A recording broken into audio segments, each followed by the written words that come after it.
This is Dr. Eric Osansky, and in this video I'm going to show you actual examples of different adrenal saliva cortisol patterns so that you can better understand how certain adrenal imbalances can have a negative effect on your health, and I'll also discuss what you can do to correct these imbalances in order to optimize both your adrenal and immune system health.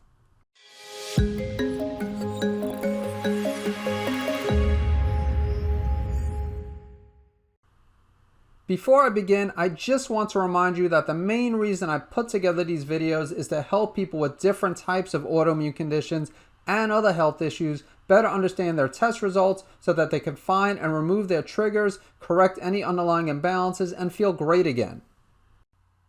I need to let you know that this video is not meant to be used as medical advice or as a recommended treatment protocol, and it isn't a replacement for consulting with a competent healthcare practitioner.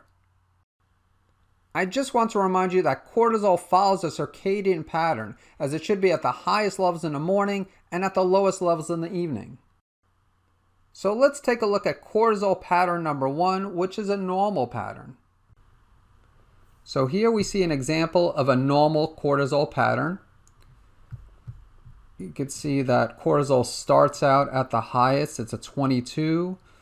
And then it gradually decreases throughout the day. And we could also see this in graph form with the circadian cortisol profile. We could see starting out highest and then gradually decreasing at the end of the day. So obviously there will be 4 saliva samples collected. The first saliva sample will be collected between 6 a.m. and 8 a.m. The second one should be collected between 11 a.m. and 1 p.m. The third saliva sample between 4 and 5 p.m. And then the final saliva sample should be collected between 10 p.m. and midnight. Now let's take a look at cortisol pattern number 2, which consists of an elevated morning cortisol. So here we can see that cortisol is clearly elevated in the morning. We can see the reference range should be between 13 and 24, and the value here is 29. And then we can see on the graph where it's off the charts. And then after that, it does gradually decrease. It goes down to a 6, which is within the range, goes down to a 3. Then it stays at a 3 between the 10 and midnight collection. So ideally, we'd want to see it gradually decrease. So maybe that last cortisol level, would be nice to see it a 1 or a 2. But the main focus here is that elevated cortisol level first thing in the morning. So how do we address an elevated morning cortisol? Well, with any of these patterns, you need to focus on diet and lifestyle factors. So you want to eat a diet consisting of whole foods while minimizing refined foods and sugars. And if you have adrenal imbalances, you also want to minimize your consumption of caffeine, which I know is easier said than done for some people. Blocking out time for stress management and getting sufficient sleep are also essential. So if someone has an elevated morning cortisol, they once again want to improve dietary and lifestyle factors, and they might also want to look to support the adrenals by taking adaptogenic herbs in the morning, or perhaps a supplement such as phosphatidylserine. Cortisol pattern number 3 is a roller coaster pattern. All right, so let's take a look at this roller coaster pattern here. You could see that cortisol is elevated in the morning at a 47, quite high, a lot higher than the previous mark we saw. And then it drops down all the way to 5, and then it goes back up to an 8, and then it drops back down. So we start out at a 47, well above the range, and then drops down to a 5, which is on the bottom end of the range, and then it goes back up to an 8, which is the top end of the range for the 4 to 5 time slot. And then it goes down to a 2. So this is that roller coaster pattern. So how do you address this roller coaster pattern? Well, working on stress management and balancing blood sugar are usually the 2 main things you want to focus on. While you can take adaptogenic herbs for a pattern like this, if you have blood sugar imbalances, then of course eating a healthy diet is essential. With cortisol pattern number 4, we see depressed cortisol levels. So here's one example of a panel that shows depressed cortisol levels. You can see it starts out as a 10, and then it's a 3. The second one between 11 and 1 is a 3. And then after that, it's normal. It's a 4. And then, of course, that last one should be at the lowest. And you can see this on the graph too. So these first two are well below the reference range. And then we see these last two are within the range. And then there's another example here. You could see this one is way depressed. That first value is at 5. Again, reference range should be between 13 and 24. And then the second one is a 4. And then the third one is within range, but on the lower side it's a 3. And then we have a 2. And again, we could see that on the graph, those first two below the range, that third one on the lower side of the range, and then that fourth one, again, that should be low. So how do you address depressed cortisol levels? Well, this is something that I personally dealt with many years ago, and besides cleaning up my diet and blocking out time for stress management, I also supported my adrenals by taking licorice root, vitamin C, and the B vitamins. Taking an adrenal glandular is also recommended by some practitioners, although if you do take this, you would only want to take it for 6 to 8 weeks.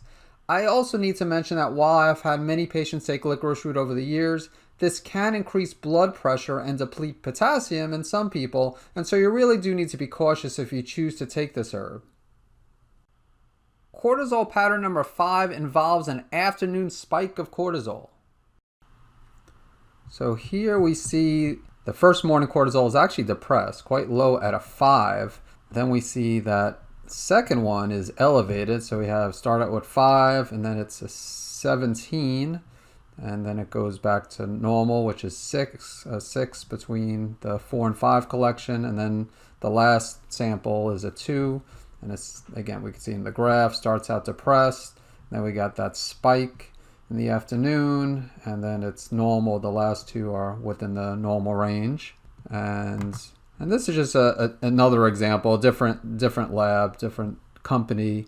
So you can see it starts out low, and then you got that afternoon spike, and it actually stays high. That third cortisol level is high, and then still a little bit on the higher end, should be within the green. So here you can see in the yellow that last value.